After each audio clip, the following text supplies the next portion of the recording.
അങ്ങനെ എല്ലാ പ്രാവശ്യത്തെയും പോലെ ഈ വർഷവും 30 ദിവസത്തെ സോഷ്യൽ മീഡിയ ബ്രേക്കിന് ശേഷം ഞാൻ തിരിച്ചു വന്നിരിക്കുകയാണ് ഗൈസ്. അപ്പം welcome back to my YouTube channel.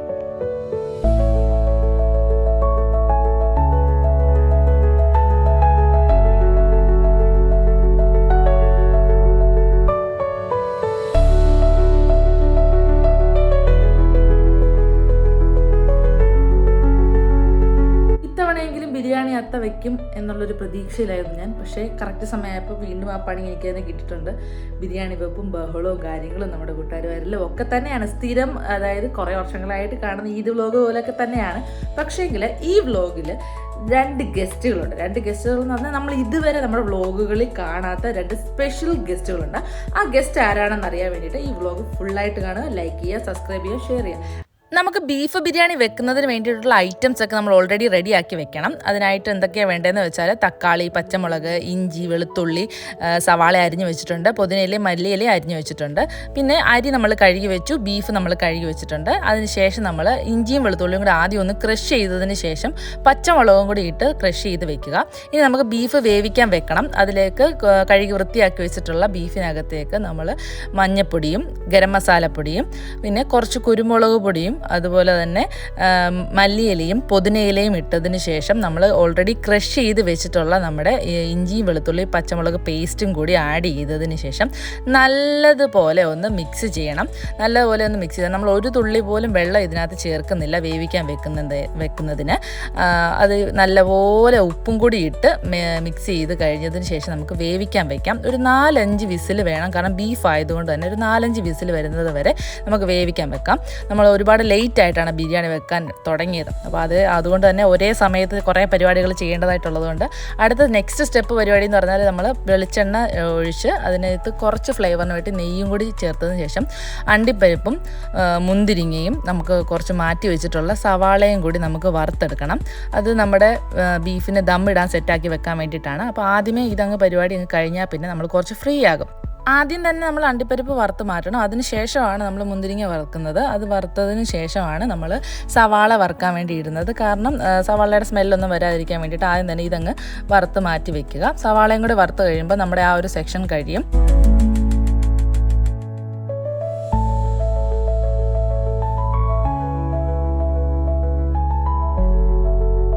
നമ്മൾ വറുക്കുന്നതിൽ ഏറ്റവും താമസം നമുക്ക് സവാള വറുക്കാനാണ്. കുറച്ച് സമയം പിടിക്കും നമുക്ക് സവാള വറുത്തെടുക്കാനായിട്ട്. ഒരു ഗോൾഡൻ കളറൊക്കെ ആകുമ്പോഴത്തേക്ക് നമ്മൾ വറുത്ത് കോരി വെക്കുക. ഇനിയാണ് നമ്മുടെ മെയിൻ ഐറ്റം. നമുക്ക് മസാല സെറ്റ് ചെയ്യാനുണ്ട്. അതിലേക്ക് നമ്മൾക്ക് ഒരു 4 ടീസ്പൂൺ വെളിച്ചെണ്ണ ഒഴിച്ചതിന് ശേഷം നമുക്ക് സവാള വഴറ്റാൻ വേണ്ടിയിട്ട് ഇടണം. സവാള ഒന്ന് വഴണ്ട് വരാൻ കുറച്ച് സമയം പിടിക്കും. അതിന് വേണ്ടി നമുക്ക് കുറച്ച് ഉപ്പും കൂടി ആഡ് ചെയ്ത് നമുക്ക് സവാള നല്ലപോലെ ഒന്ന് വഴറ്റിയെടുക്കാം. ഒന്ന് സോഫ്റ്റായിട്ട് വഴണ്ടാൽ മതി, ഒരുപാട് കളറൊന്നും മാറുമൊന്നും വേണ്ട. ഉപ്പൊക്കെ ഇട്ട് കഴിയുമ്പോഴത്തേക്ക് നമുക്കൊരു ആവശ്യത്തിന് അത്യാവശ്യം എളുപ്പം തന്നെ നമുക്ക് സവാള വഴണ്ട് കിട്ടും. സവാള വഴണ്ട് വരുന്ന സമയത്തിനുള്ളിൽ നമ്മൾ നേരത്തെ വെച്ചിരിക്കുന്ന ബീഫിൻ്റെ വിസിൽ കേൾക്കാൻ തുടങ്ങും. ഒരു 4 വിസിലാകുമ്പോഴത്തേക്ക് നമ്മുടെ ഇറച്ചി ഓൾറെഡി വെന്തിട്ടുണ്ടാകും. അത് ഓഫ് ചെയ്തതിന് ശേഷം നമ്മൾ ഫുൾ കോൺസെൻട്രേഷൻ മസാലയിലേക്ക് കൊടുക്കാം. സവാള വഴണ്ട് വരുമ്പോഴത്തേക്ക് നമ്മൾ ഓൾറെഡി പേസ്റ്റ് ആക്കി വെച്ചിട്ടുള്ള വെളുത്തുള്ളി, ഇഞ്ചി, പച്ചമുളക് പേസ്റ്റ് ആഡ് ചെയ്തതിന് ശേഷം തക്കാളി ചേർക്കുക. തക്കാളി ചേർത്ത് ഒരു 5 മിനിറ്റ് അടച്ച് വയ്ക്കണം. തക്കാളി ഒന്ന് വെന്ത് കിട്ടാൻ വേണ്ടിയിട്ടാണ്. അതിനുശേഷം നാരങ്ങാ നീരും തൈരും കൂടി ചേർത്ത് നല്ലപോലെ ഒന്ന് മിക്സ് ചെയ്ത് അത്യാവശ്യം നല്ലപോലെ മിക്സായി എന്ന് ഉറപ്പാകുമ്പോഴത്തേക്ക് നമ്മൾ അതിനകത്തേക്ക് കുറച്ച് ഗരം മസാലയും വളരെ ആവശ്യത്തിന് കുറച്ച് ഉപ്പും കൂടി ചേർക്കണം. പിന്നെ നമുക്ക് ലാസ്റ്റ് ഉപ്പ് വേണമെങ്കിൽ നമുക്ക് ചേർക്കാൻ പറ്റും. ഗരം മസാലയും കൂടി ചേർത്ത് നമ്മൾ മിക്സ് ചെയ്തതിന് ശേഷം നമുക്കതിനകത്തേക്ക് കുറച്ച് മല്ലിയിലയും കുറച്ച് ഫ്ലേവറിന് വളരെ കുറച്ച് പുതിനയിലയും കൂടെ ചേർത്ത് ഒന്ന് ആഡ് ചെയ്ത് നല്ലതുപോലെ ഒന്ന് മിക്സാക്കി വെക്കുക. മസാലയുടെ എല്ലാം പച്ചമണം മാറുമ്പോഴത്തേക്ക് നമ്മൾ ഓൾറെഡി വേവിച്ച് വെച്ചിട്ടുള്ള ബീഫും കൂടി ഇതിനകത്ത് ആഡ് ചെയ്യണം. നമ്മൾ വേവിക്കാൻ വെച്ച സമയത്ത് ഒരു തുള്ളി പോലും വെള്ളം നമ്മൾ ആഡ് ചെയ്തിട്ടില്ലായിരുന്നു ബീഫിനകത്ത്. പക്ഷേങ്കിൽ ബീഫ് വെന്ത് വരുമ്പോഴത്തേക്ക് ബീഫിൽ നിന്ന് ഇറങ്ങിയിട്ടുള്ള വെള്ളം കൂടി നമുക്കതിനകത്ത് കിട്ടും. ആ വെള്ളവും കൂടി നമ്മൾ ഈ മസാലയിലേക്ക് ആഡ് ചെയ്തിട്ട് വേണം മിക്സ് ചെയ്യാൻ. ഒരു തുള്ളി പോലും കളയരുത്. ആഡ് ചെയ്തതിന് ശേഷം മൊത്തത്തിലൊന്ന് മിക്സ് ചെയ്ത് കൊടുക്കുക. ഒരു 5-10 മിനിറ്റിനുള്ളിൽ നമുക്ക് മൊത്തത്തിൽ മസാലയെല്ലാം ഇറച്ചിയിൽ പിടിച്ച് കിട്ടും. അതിനുശേഷം നമുക്ക് നമ്മുടെ റൈസ് ശരിയാക്കി എടുക്കണം. നമ്മൾ വറുക്കാൻ വേണ്ടിയിട്ട് എടുത്തിട്ടുള്ള ആ എണ്ണ തന്നെ ഉപയോഗിക്കാം. നമ്മൾ ആ എണ്ണ തന്നെ ഉപയോഗിക്കുക.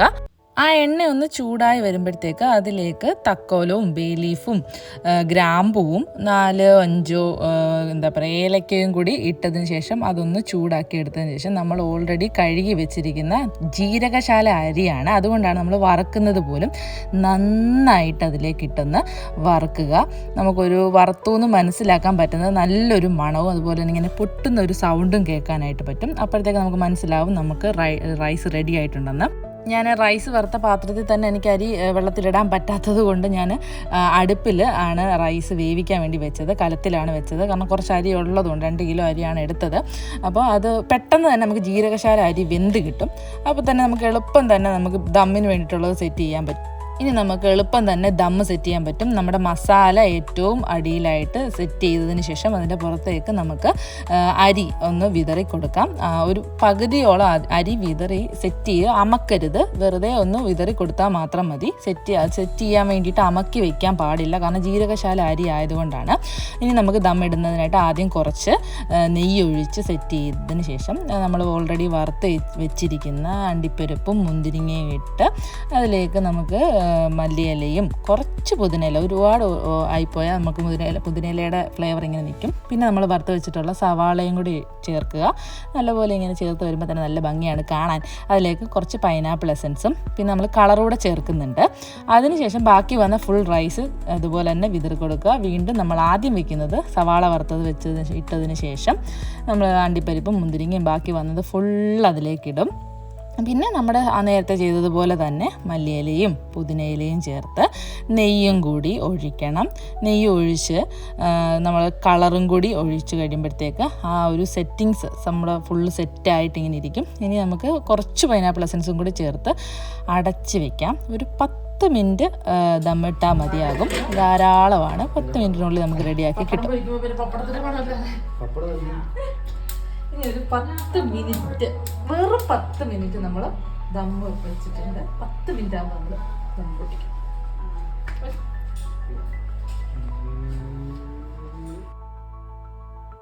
നമ്മൾ ദം പൊട്ടിക്കാൻ കുളിച്ച് റെഡിയായി സെറ്റായി.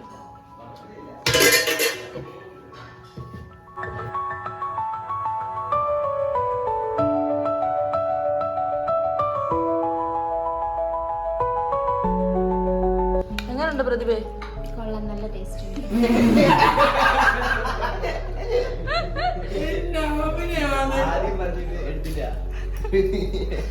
ചിക്കു എന്നത്തെ പോലെ ആയില്ലോടാ? ടേസ്റ്റ് കൂടിയോ ജോസേ? ഇങ്ങോട്ട് നോക്കി പറയാം. ഇതാണ് നമ്മുടെ 2 ഗസ്റ്റുകൾ. ഒന്ന് തക്കു, വാവേ. എങ്ങനെയുണ്ട് വാവേ അക്കച്ചിയുടെ ബിരിയാണി? എടാ പോടാ, കാര്യമായിട്ട് പറ. തക്കു സത്യമായിട്ടും ഇഷ്ടായോ? ജോസിന് നോക്കി ജോസ്.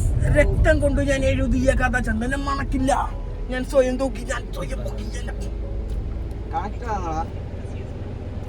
അങ്ങനെ ഞങ്ങൾ എല്ലാവരും കൂടി കാത്തിരുന്ന്, ഞങ്ങൾ പെരുന്നാളൊന്ന് ആവാൻ വേണ്ടി കാത്തിരുന്നത് എമ്പുരാൻ കാണാൻ വേണ്ടിയിട്ടാണ്. ഞങ്ങൾ പത്തനാപുരത്തുള്ള ആശീർവാദ് സിനിപ്ലെക്സിലാണ് പോയത്.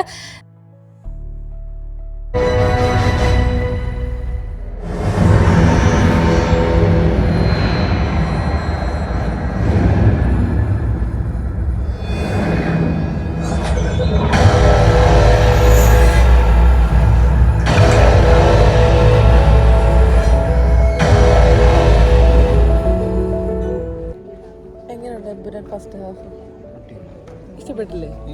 എനിക്ക് ഇഷ്ടപ്പെട്ടു കേട്ടോ. എന്തിനാണ് ആൾക്കാർ ഇങ്ങനെ വെറുതെ ഈ ഒരു ഫിലിമിനെ ഡീഗ്രേഡ് ചെയ്യുന്നതെന്ന് എനിക്കറിയില്ല. അത്യാവശ്യം എനിക്ക് നല്ലതുപോലെ ഇഷ്ടപ്പെട്ടു. നല്ലൊരു മൂവിയാണ്. നിങ്ങൾ കാണണമെന്നുള്ളവർ ഉറപ്പായിട്ടും പോയി കാണണം. അങ്ങനെ ഞങ്ങൾ മൂവിയൊക്കെ കണ്ട് പിന്നെ തിരിച്ചു വരുമ്പോൾ നല്ല മഴയായിരുന്നു. അപ്പോഴത്തേക്ക് ഞങ്ങൾക്ക് വിശന്നു. ഞങ്ങൾ നമ്മുടെ അക്കുവിൻ്റെ ജ്യൂസിക്കോയിലേക്കാണ് പോയത്. അവിടെ പോയി കുറച്ചൊരു ഷേക്കൊക്കെ കുടിച്ച് സെറ്റാവാമെന്ന് വിചാരിച്ചാണ് അങ്ങോട്ടേക്ക് പോയത്.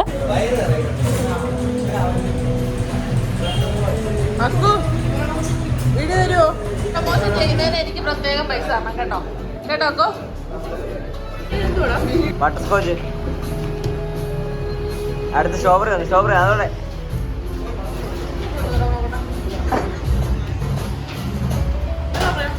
ആ നമ്മൾ ഷേക്ക് കുടിക്കലും സ്നേക്ക് ആൻഡ് ലാഡർ ഗെയിം കളിക്കലും അങ്ങനെ ഞങ്ങൾ കുറേ നേരം അവിടെ തന്നെ ഇരുന്ന് സ്പെൻഡ് ചെയ്തതിന് ശേഷം ഞങ്ങൾ തിരിച്ചു വന്നു. അപ്പോൾ അത്രയേ ഉള്ളൂ. ടാറ്റാ.